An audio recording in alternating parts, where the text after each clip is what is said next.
My son's wife locked me out in the rain. But when my car pulled up, her smile vanished. Rain finds every seam. It slips under my scarf, crawls down my spine, gathers in my shoes until my socks squish with every step I take along the porch. The wind rattles the hedges and the brass numbers on the door. The little wreath his wife hung at Christmas, still there in August, tilts to one side like it's tired of pretending to be cheerful. I knock again.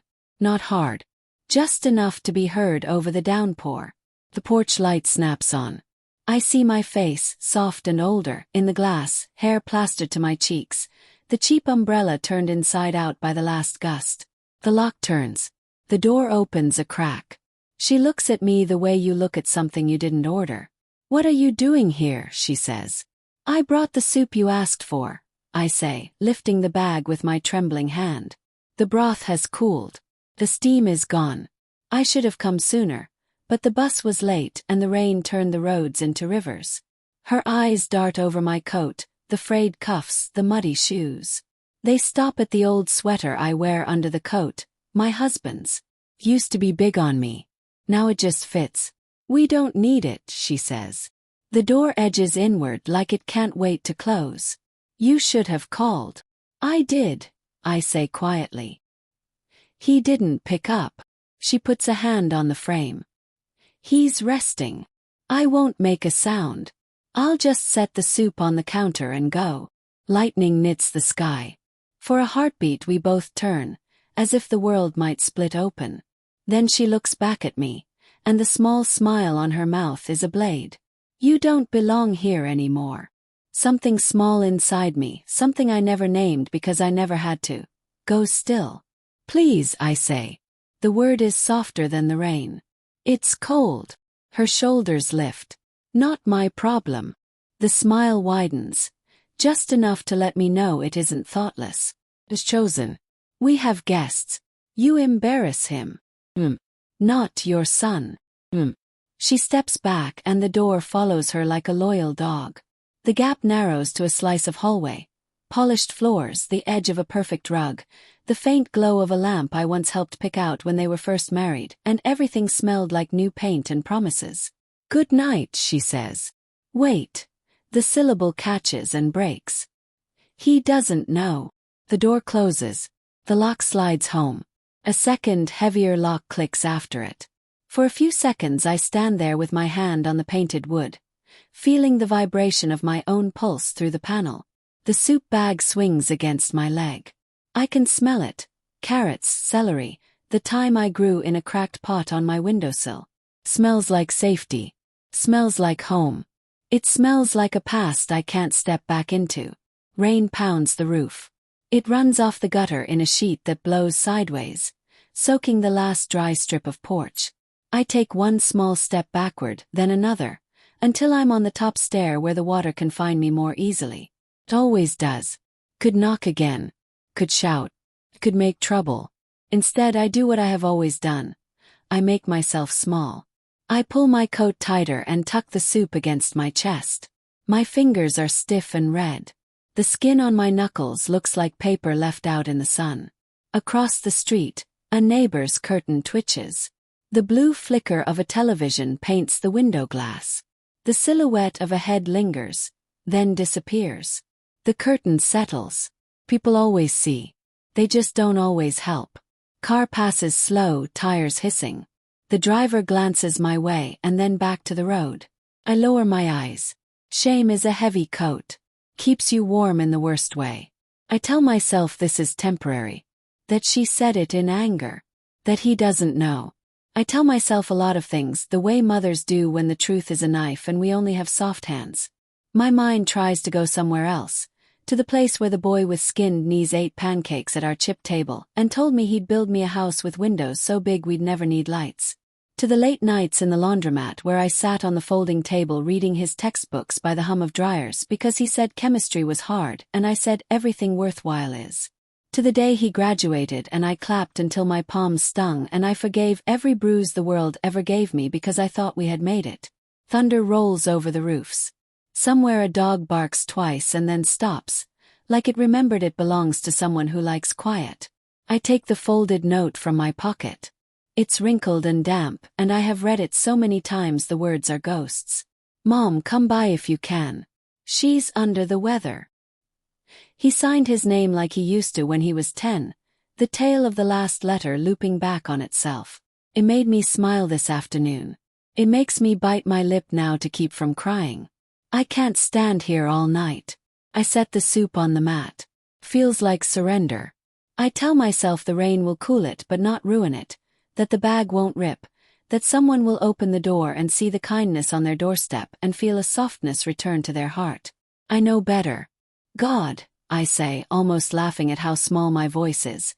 If you're listening, if you ever were, please don't let me break tonight. Wind answers first, pushing rain into my face. Tastes like tin and memory. My phone is old and stubborn and my fingers fumble the screen. The battery icon is a sliver. I think about calling a cab, but I don't have the extra money. I think about walking to the bus stop, but I can't feel my toes. So I do the thing that feels like a betrayal and a lifeline at once. I step off the porch. The cold hits my knees, then my thighs, then somehow the inside of my chest, like the rain has found a door to my heart and let itself in. I tuck my chin and move along the path, the hedges brushing my coat, the little solar lights blinking weakly like they're trying their best. The street is an empty throat. The houses are teeth. Halfway to the sidewalk I stop. Headlights sweep across the corner, carving a clean shape out of the wet night. Bright, steady, coming fast enough to be about urgency, slow enough to be about care. I don't know why, but I stand very still and wait. The rain blurs everything, and yet inside my head, the past is sharper than ever.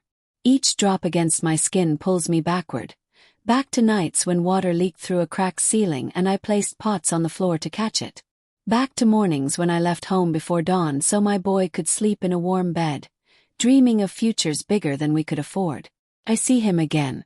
A little boy with a school bag too big for his shoulders. The straps frayed, but he walked like a soldier, head high, steps determined. And me, trailing behind, pretending not to notice the holes in my shoes so that he wouldn't notice either. I remember the factory. The smell of oil, metal, and sweat. 12-hour shifts sewing uniforms for men who would never know my name. Fingers raw, nails cracked, back aching. But I told myself every stitch was a brick in his tomorrow. I remember the market stall. Selling fruit under the hot sun, shouting prices until my throat turned dry. Bargaining with women who counted every coin twice. At night my body begged me to rest, but my mind whispered, just one more basket. He needs the fees for his exams. And I remember the nights. Cold, lonely nights when the only light in our room came from his desk lamp.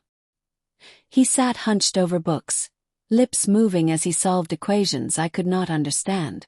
I watched him, chest tight with pride, whispering to myself, don't give up. He's worth it. I hear echoes of his voice now. Young, hopeful, full of promises. Mama, one day you won't carry water on your head anymore. I'll buy you a tap inside the house. Mama, you won't walk to the factory. I'll get you a car. Mama, I'll build you a house with a window so wide. You'll wake up to the sunrise every morning. Those words were my fuel. I carried them through storms, through hunger, through humiliation. When neighbors laughed at my worn dresses, I thought of his promises. When employers shouted at me, I thought of his future. And when I cried at night, quietly so he wouldn't hear, I dried my tears with the thought that all of this suffering was an investment in love. But love, I am learning, does not always return as it was given. Sometimes it comes back silent. Sometimes it turns its face away. Sometimes it stands behind a locked door while rain soaks the woman who gave it everything. I shift my bag on my shoulder, the fabric heavy with water. The world thinks I am only cold and wet. But inside I am shivering with something deeper, something no umbrella can shield, the ache of sacrifice forgotten. Didn't happen all at once. In the beginning she smiled. A practiced smile, the kind that never touched her eyes. She called me Mama in public, but in private the word curdled on her tongue. I wanted to believe she was shy, adjusting, maybe nervous about joining a family that had survived on scraps of love and sacrifice. But soon her real nature seeped out. It began with little cuts, small enough to overlook. "You should change before the guests arrive," she would say, her gaze flicking over my faded dress. Or, "Maybe don't tell that story about the market, it makes us sound poor." I bit my tongue. For my son's sake. For peace. Then the cuts became sharper. I remember standing at the sink, washing dishes after dinner, when she came in and wrinkled her nose. "You smell of cooking oil," she muttered, waving her hand as if the air offended her. Another time she looked at my hands, calloused, rough, the map of my years carved into skin, and whispered loud enough for him to hear. "Your mother's hands are like sandpaper." He said nothing. That silence was worse than her cruelty. And then came the public humiliations. One evening she served everyone at the table, piling food onto his plate, onto her own, onto their friends who had come for dinner. When she reached me, the spoon paused. She scraped the bottom of the pot, placed the smallest portion on my plate, then smiled sweetly as if I should be grateful. Everyone saw. No one spoke. I ate quietly, though my throat tightened around every bite. But the worst was the way she spoke for him. At gatherings she would say, "We don't invite your mother, she makes people uncomfortable." Or, "He's too busy to call Mama, so don't expect him." She reduced me to an outsider in my own son's life. And the more I kept quiet, the bolder she grew. Like tonight, locking the door, smiling while rain lashed at my body, whispering the sentence that still rings in my ears. "You don't belong here anymore." The rain outside feels like punishment. But deep inside I know, it isn't the storm that hurts most. It's her disdain. The kind that drips steady, drop after drop, until even the strongest stone begins to crack. I wonder if she knows what she's breaking, or if she even cares. If her words cut like knives. His silence was the salt pressed into the wound. There were moments, so many, when I thought he might speak. Times when her insults hung in the air like smoke, waiting for him to wave them away. I would glance at him, searching his face for the boy who once defended me from playground bullies with nothing but his small fists and louder voice. But he said nothing. His eyes slid away. His lips stayed shut. And the boy I raised with love hardened into a man who chose peace with his wife over respect for his mother. I remember the first time he didn't invite me to his celebration. It was his promotion dinner. I waited by the phone, wearing the same blue dress I had ironed 3 times until it looked new. I told myself the call would come. That he wouldn't forget. Never did. Later I saw the photos online. Him and his wife smiling in a hotel ballroom, glasses raised, colleagues applauding. Not a chair saved for me. Not a word spoken in my absence. I told myself it was an oversight. A mistake. But my heart knew better. Home, even small betrayals stung. She would serve him lavish plates, set crystal glasses in front of him, and then turn to me with chipped crockery and scraps. He noticed. I saw it in the flicker of his eyes, in the tightness of his jaw. But he never stopped her. Another evening when she laughed at my worn shoes and called me backward, I looked at him waiting. He stared at the table. The silence between us was heavier than her laughter. And tonight, when she locked me out, I thought, surely he would come. That he would push past her, unlock the door, drag me inside, wrap me in a towel, and tell her she had gone too far. But the curtain never moved. The hallway light never shifted. No footsteps, no voice, no sun at all. Only her smirk, the click of the lock, and the steady rain that swallowed the last bit of hope I had been holding. I thought betrayal would come loud, with shouting, with slammed doors, with harsh words. But it came quiet. In his silence. In the choice he made every day not to defend me. And I wonder, which hurts more? The cruelty of a stranger who married into my family, or the silence of the child I carried into this world? The rain does not pity me. It lashes harder, beating against my skin like it has been waiting all night for this moment. Each drop feels personal, deliberate, as though the sky itself has joined in her cruelty. I pull the coat tighter, but the fabric is already heavy with water. It clings to me like a second skin, cold and merciless. My hair sticks to my face, strands plastered across my cheeks, and when I wipe them away, my hand comes back trembling, not from the chill alone, but from the ache that has settled inside my chest. The street is empty, but not silent. The rain drums on the pavement, roars in the gutters, hisses as it slaps against metal roofs. A dog barks once, then retreats, as if even animals understand I have been cast out. The house behind me glows warm through its windows. Curtains drawn, laughter muffled, the faint clink of glasses carried through the storm. A celebration of my absence. I stand on the edge of that glow and yet outside of it, like a ghost who no longer belongs to the living. Neighbors notice. They always do. Curtain flickers. A silhouette hesitates, then vanishes. No one comes. No one ever does. To them, it is easier to watch from behind glass than to open the door and share the burden of my shame.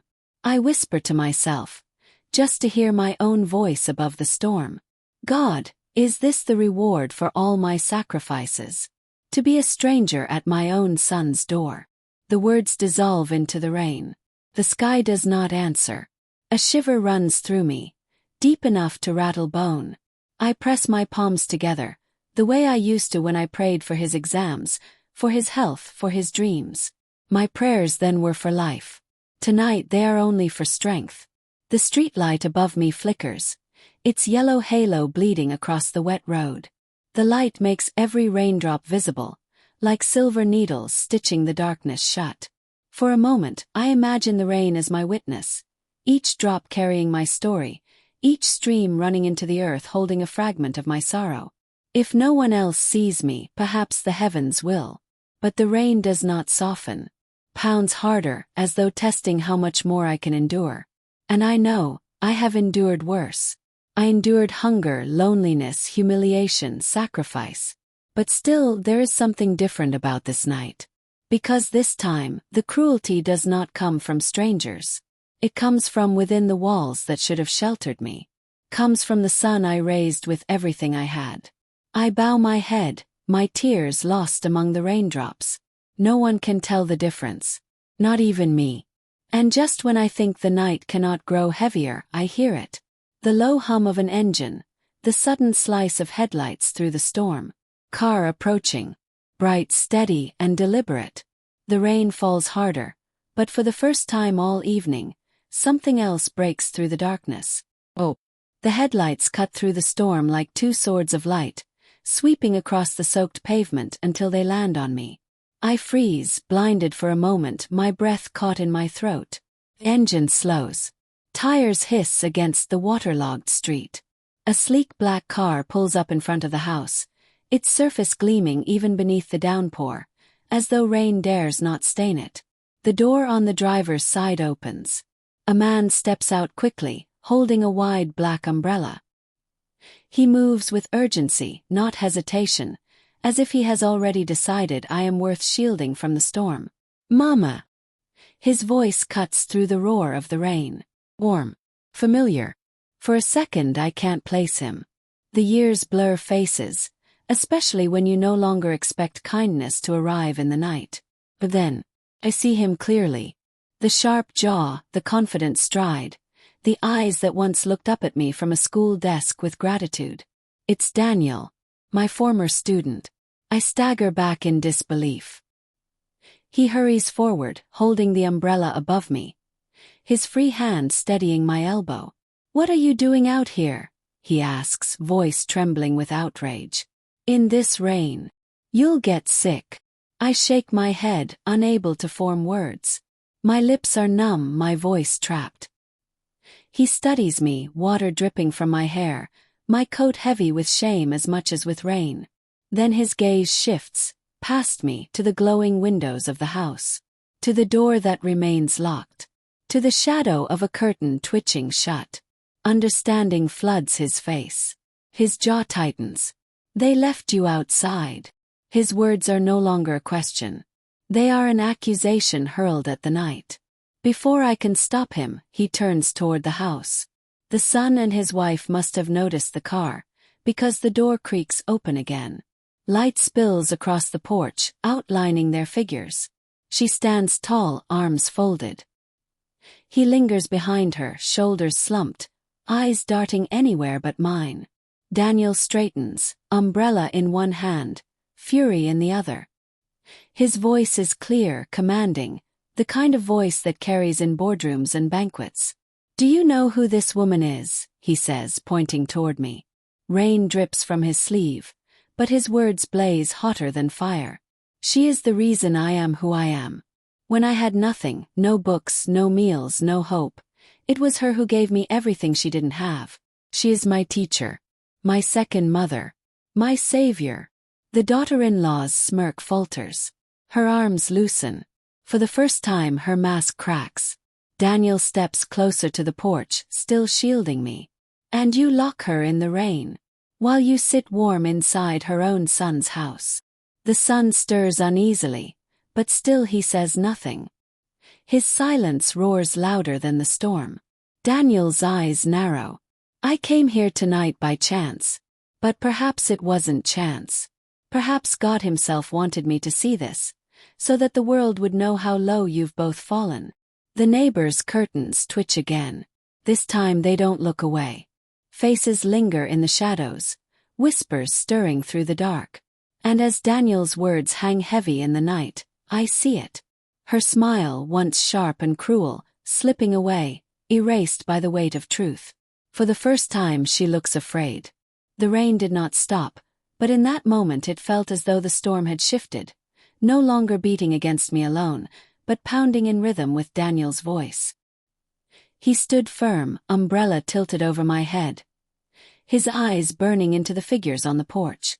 The daughter-in-law tried to hold her posture, chin high, arms folded, but her voice trembled when she finally spoke. "You don't understand." She insisted on standing outside. "We didn't." Daniel cut her off with a sharp laugh. "Don't you dare lie to me. I've seen that look on your face before, the one that feeds on cruelty. You think no one notices, that no one will hold you accountable. Tonight you are wrong." Her eyes flickered nervously toward the neighbors' windows, where shadows gathered, whispers growing louder. The street was no longer empty. It was watching. The son shifted behind her, hands stuffed into his pockets, shoulders hunched like a boy caught misbehaving. He tried to mutter something, an excuse, a weak defense, but his words drowned in the storm. Daniel's voice rose above it all. "This woman," he pointed to me, his hand trembling with passion, "took me into her home when I had nothing. She fed me from her own plate when her son had more than enough. She sewed my torn shoes so I could walk to school. She believed in me when no one else did. And now this is how you repay her. By locking her out like a stray animal." My knees nearly gave way. The memories he spoke of were real, but I had never thought they mattered so much to him. I had never expected them to echo back to me in my darkest hour. The daughter-in-law's smile, once sharp, triumphant, crumbled into something smaller, meaner. "She embarrasses us," she spat, though softer now, as if the words had lost their power. Daniel stepped closer to the porch, rain sliding down his jaw, voice steady as steel. "No, she embarrasses you. Because her humility reminds you of everything you'll never be. Strength, sacrifice, love. Qualities you cannot buy, no matter how fine your dress or how polished your shoes." Gasps rippled from the darkened windows. The daughter-in-law's face flushed red, her hands clenching into fists. And still the son said nothing. Daniel turned to him at last. "And you, her own flesh and blood, do you not have a tongue, a spine? She bore pain to put food in your mouth, and you let your wife treat her worse than a beggar. Tonight, the silence you choose is louder than betrayal." My son's face crumpled, shame flickering across his features. But he didn't move forward, didn't reach for me, didn't undo the lock his wife had turned. And I knew, standing there in the rain under Daniel's shield, that the bond one once thought unbreakable had already cracked. The daughter-in-law opened her mouth again, but nothing came. Her smile was gone, her victory dissolved.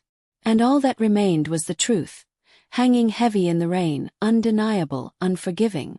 Daniel adjusted the umbrella, tucking it closer above me, as though to shield not only my body but also the dignity that had been trampled tonight. His voice lowered, calm now, but every word carried like thunder. "Come with me, Mama. You don't belong where love has turned to cruelty." For a heartbeat I hesitated. My feet still remembered the weight of years spent inside that house. Years of meals cooked, floors scrubbed, lullabies sung to a boy who once clung to me like his whole world depended on it. Part of me wanted him to speak now, to call out, to say stay. But no sound came. Only rain. Only silence. Daniel's hand was steady, patient. "Let's go," he murmured. The neighbors leaned further against their windows, shadows pressing close to the glass. The story of this night was no longer private. Whispers would run faster than the rain through every corner of the street. And in every version told, I would not be the weak one. I stepped forward, slowly, deliberately. My shoes splashed through puddles as I moved past the porch, past the door that had closed on me, past the son who could not find his courage, past the wife whose smirk had withered into nothing. For once, I did not lower my gaze. I lifted my chin. The daughter-in-law's face twisted. Anger, shock, humiliation all clashing at once. She had expected me to beg, to crumble, to shrink into the shadows like a forgotten thing. But instead I walked with Daniel at my side, umbrella arched above me like a crown. Her smile, the cruel little curve she wore like armor, was gone. The car door opened with a soft click. Daniel guided me inside, the warmth of the leather and the faint hum of the heater wrapping around me like a blanket I had been denied. The rain beat against the roof, but for the first time that night it could not touch me. Through the window I saw her standing there, my daughter-in-law, teeth clenched, fists trembling, lips pressed into a line that could not disguise the fear in her eyes. And behind her my son, still frozen, still silent, still watching his mother leave in another man's car. The porch light above them flickered once and then steadied, but the light no longer belonged to them. It illuminated their shame, not my defeat. As Daniel slid into the seat beside me and the car pulled away, I let out a breath I hadn't realized I was holding. The rain, once my tormentor, now seemed to applaud against the glass, each drop a drumbeat of justice. And for the first time in years, I felt something stir inside me. Not bitterness, not even grief. Dignity. The hum of the engine soothed me as the car glided through the rain-slick streets. Inside, the warmth was almost unbearable after the hours of cold. Heat seeped into my bones, loosening the stiffness in my fingers, thawing the ache that had rooted itself in my chest. Daniel glanced at me from the driver's seat. His eyes, once the shy eyes of a boy who could barely look up from his torn notebooks, now brimmed with confidence and quiet authority. Yet when he looked at me, I saw something softer. Concern, reverence, even guilt. "I'm sorry," he said quietly. "Sorry you had to stand out there alone. You deserved better." I shook my head, voice unsteady. "It wasn't your fault." But my heart clenched at his words. Better. I had waited years for someone, anyone, to say I deserved that. The car turned into a wide avenue, lined with tall lamps whose light scattered across the wet asphalt like broken stars. My eyes widened as Daniel pulled up in front of a building that rose like a monument, glass and steel shimmering even through the storm. "This is where I live now," he said, easing the car to a stop. "And tonight you'll stay here. Not as a guest, but as family." Family. The word hit me harder than the rain ever had. I hesitated, my hands curling into the damp fabric of my coat. "I don't want to be a burden." "You could never be," he cut in firmly. "Everything I am, everything people see when they look at me, it started with you. You fed me when you had nothing. You gave me your strength when I had none. Let me return a fraction of that." His words stripped away the last of the shame clinging to me. Inside, the lobby glowed with soft light. Marble floors gleamed under chandeliers. The air smelled faintly of lavender and polished wood. I stood still for a moment, feeling out of place, my wet shoes squeaking softly against the stone. But the doorman bowed slightly to me as Daniel introduced me. "This is my mother," he said. "Not teacher. Not neighbor. Not woman who once helped me. Mother." The word carried a weight that settled gently in my heart, mending cracks I thought would never close. Upstairs, in a spacious apartment overlooking the city, Daniel placed a folded blanket around my shoulders. He brought warm tea, steam curling from the cup, and urged me to rest. I sank into the chair, staring out at the skyline glittering beyond the glass. For years, I had given my best to someone who forgot me. And yet, here I was, honored by someone who remembered every small act of kindness I thought the world had forgotten. It was not wealth that filled me, nor the luxury of his home. It was the simple truth. Dignity restored, respect returned, love rekindled in the unlikeliest of places. The night that had begun with rejection was ending with something far greater than acceptance. It was ending with a beginning. Morning crept slowly into the city, its light breaking through the curtains of Daniel's apartment. For the first time in years I awoke in warmth, not just from the thick blanket tucked around me, but from something deeper. A peace I had forgotten existed. I sat by the window with a cup of tea in my hands, watching the sun rise over the glass towers. The storm had passed. The streets below glistened, washed clean. And so did my heart. Daniel moved quietly around the apartment, respectful, almost protective. Every time he glanced my way, I saw the boy I once knew and the man he had become blending together. Grateful, strong, loyal. "You're safe now," he told me softly. "And you'll never stand alone in the rain again. Not while I'm here." Tears pressed at the corners of my eyes, but they were not the bitter kind. They were the kind that washed away sorrow and left only gratitude behind. Later that day, word spread quickly through the neighborhood. The story of me standing in the rain had reached every door, carried by whispers, sharpened by shame. My daughter-in-law's smirk was gone for good. Her face, once proud, now bent beneath the weight of gossip and judgment. And my son. He came by days later, shame shadowing every step, words tumbling from his mouth in half-formed apologies. "Listen, I forgave, but I did not forget. Forgiveness is mercy. Forgetting is weakness." As I sat in Daniel's home that evening, wrapped in dignity and belonging, I understood a truth I had fought to deny. Family is not only blood. Family is who stands with you when the world shuts its doors. Family is who holds the umbrella when the rain falls hardest. Family is who remembers your sacrifices when others choose to forget. I looked out at the city lights and whispered to myself, almost like a prayer. I gave my love to the wrong place, but God returned it to me in the right one. And in that moment I knew. I was no longer the woman locked out in the rain. I was the woman carried into light. Thanks for watching. Don't forget to like, share, and subscribe for more stories where dignity always finds its way home. Cherry Blossom.